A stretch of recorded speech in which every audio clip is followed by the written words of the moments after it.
A S Mojumder CHIROPRACTIc। আপনার নাম বলুন। আমার নাম জাকির হোসেন, বাড়ি বাড়ি সুয়াগাজী, বাগালপুর। বাগালপুর বাড়ি। উনি আমার এখানে আসে মূলত সমস্যা হলো কি, সমস্যাটা আমার বাম হাতে এই জয়েন্টের গোড়াতে এগুলা ব্যথা হয়। হাতটা উপরে উঠো, এখানে নিতে আর উপরে যায় নাই তো, এ না এইভাবে গেলে ব্যথা পাই, এখানে গেলে ব্যথা শুরু হয়, ব্যথা পিছনে গেলে পিছনে এইভাবে এইভাবে গেলেও ব্যথা পাই, এইভাবে গেলেও ব্যথা হয়, আবার এইভাবে গেলে আরো বেশি ব্যথা। হ্যাঁ এইভাবে এখানে গেলে আরো বেশি ব্যথা পাই।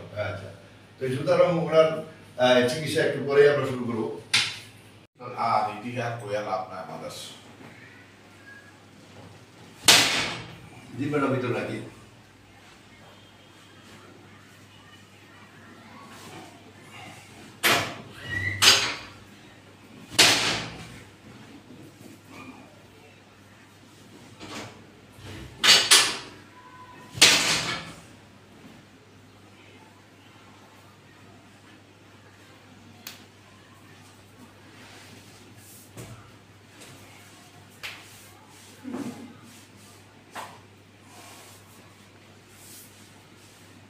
নরমাল, একটু নরমাল।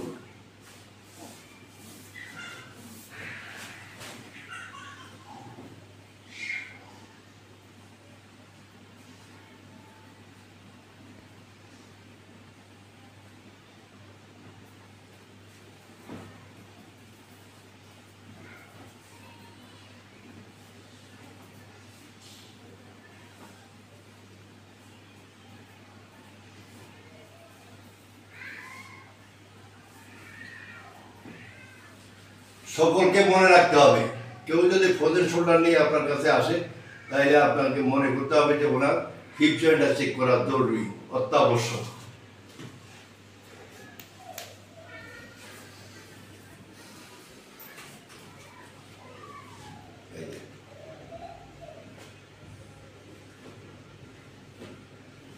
বুঝছেন কিছু? এখানে আর হিপ জয়েন্টটা চলে না, এই কারণে হিপ জয়েন্ট যখন এইভাবে এদিকে না চলে তখন হিপ জয়েন্টে প্রেশার লাগার কারণে আপনার মেরুদণ্ড ডিসলোকেট হয়, হওয়ার কারণে আপনার শোল্ডার হতে পারে, ফ্রোজেন শোল্ডার হতে পারে। তো এটা সব সময় খেয়াল রাখতে হবে, যে কোনো রোগী আপনার কাছে আসুক, আপনি আগে তার হিপ জয়েন্ট চেক করবেন। অল্প থাকতেই যদি রোগীর চিকিৎসাটা দেওয়া যায় তাহলে খুব দ্রুত রোগী উন্নতি করে ফেলতে পারে। খোদা হাফেজ।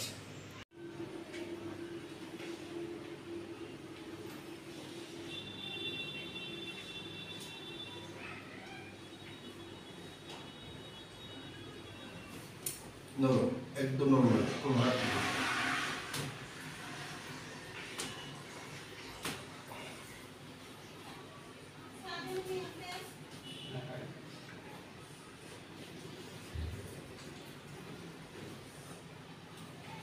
নরম, একদম নরম।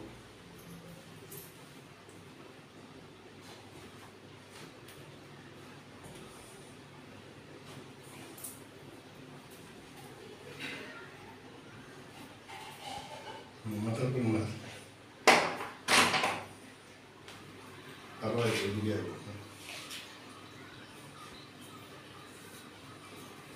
প্রথম দিনের অ্যাডজাস্টমেন্ট, প্রথম সেশন।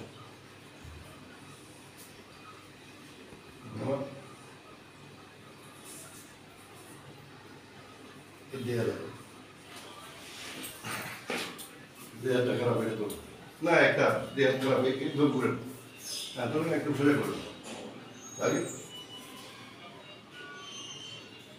লাগে না এখন হ্যাঁ, দিকে আমার আবার ওটা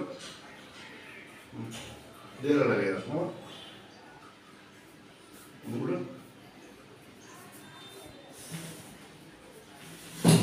হ্যালো,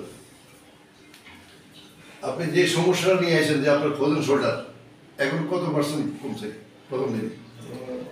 60-70 এরকম, 60-70% প্রথম দিনে কমলে আর কিছু করার থাকে না, কারণ ফ্রোজেন শোল্ডারের জন্য আমরা একটা ভিডিওই করি, বেশি করি না।